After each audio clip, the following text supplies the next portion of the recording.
வணக்கம் ஜாசு. வணக்கம் பிரியாக்கா. இன்னைக்கு நாங்கள் தேர்வு மண்டபத்துக்கு முன்னுக்கு நிக்கிறோம். உங்களை பார்த்ததுல மகிழ்ச்சியா இருக்குது. ஏன்னு சொன்னால் தமிழ் மொழியில மிக ஆர்வம் கொண்ட ஒரு பெண்மணி நீங்கள். அது புலம்பெயர் நாட்டுல தமிழுக்காக நிறைய சேவைகள் செய்து கொண்டிருக்கிற ஒரு பெண்மணி. தமிழால நீங்கள் வளர்ந்தீங்கள், உங்களால் தமிழ் வளர்ந்து என்று சொல்ற மாதிரியான ஒரு அழகான ஒரு தமிழ் கற்பிக்கும் ஆசிரியராகி நீங்க இருக்கிறீங்க. இன்னைக்கு இந்த தேர்வு மண்டபத்துல யாரை கூட்டிக் கொண்டு வந்து விட்டுட்டு நிக்கிறீங்க? என்னுடைய மகனை. எத்தனாம் ஆண்டு படிக்கிறாரு? வளர்நிலை 8 எடுக்கிறேன். வளர்நிலை 8 அவர் பிடிச்சு எடுக்கிறாரா, நீங்கள் கட்டாயப்படுத்தி எடுக்கிறீங்க? அவருக்கு அதிகம் பிடிப்பில்லை.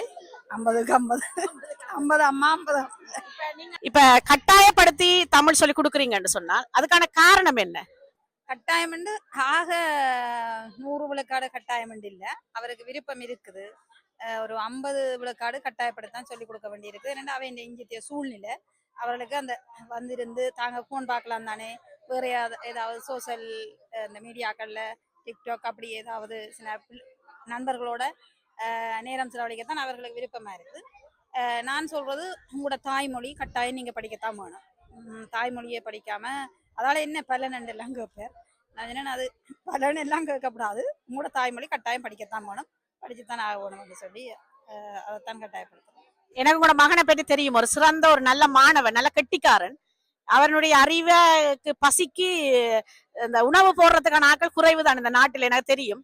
ஆனாலும் இந்த சமூக வலைத்தளம் தான் இன்றைக்கு குழந்தைகளுடைய படிப்புக்கான தடையா இருக்குன்றதை நீங்க அழகா சொல்லியிருக்கிறீங்க. ஆனா ஒரு நீங்க புலம்பெயர் நாட்டில ஈழத்துல இருந்து வந்து உங்களுடைய குழந்தைக்கும் தமிழ் மொழியை கற்றுக் கொடுக்கணும் என்ற தேவை என்னத்துக்காக? அதான் நம்ம முதல்ல சொன்ன மாதிரி கொண்டு தாய்மொழி எதிர்காலத்துல இப்ப அவை இந்த வயது விருப்பம் இல்லைன்னு தான் சொல்லிக்கணும்.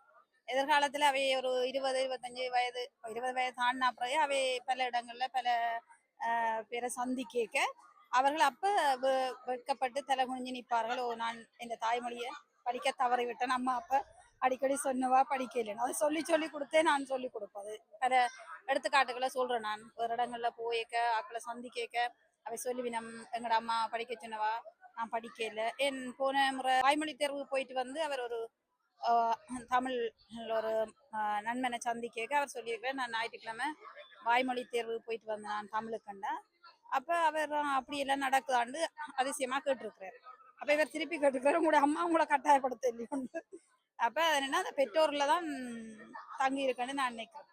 கட்டாயம் உண்மையில ஒரு பெற்றோர்கிட்ட இருந்துதான் அந்த குழந்தை வளர்ந்து வந்துதான் சூழலுக்குள்ள போகுது.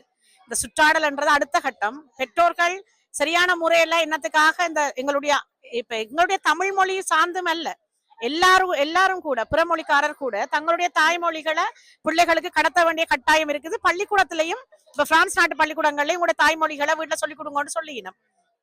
இப்படியான உங்களை போல இன்றைக்கு நான் பார்க்கிறேன், என்ன சுத்தி பல்லாயிரக்கணக்கான தமிழ் பெற்றோர்கள், ஆண்பால் பெண்பால் என்ற பெற்றோர்கள் தங்களுடைய குழந்தைகளை தேர்வுக்கு அனுப்பிட்டு தேர்வு வாயில்ல ஒரு உண்மையிலேயே ஒரு தமிழ் மொழிக்கான தேர்வா என்று நினைக்கிற அளவுக்கு ஒரு ஆச்சரியத்தை உண்டு பண்ற அளவுக்கு ஒரு மருத்துவமோ அல்லது ஒரு சட்டமோ அப்படியான கல்விகளை படிக்கிற மாணவர்களை தேர்வுக்கு அனுப்பிட்டு இருக்கிற பெற்றோர்கள் போல இன்னைக்கு எல்லாரும் ஒரு பெரிய ஆர்வத்தோட செய்துட்டு வெளியில வந்த பிறகு எப்படி செய்தனி என்ற கேள்வியோட தான் பெற்றோர்கள் அந்த குழந்தைகளை கையாளுகினம்.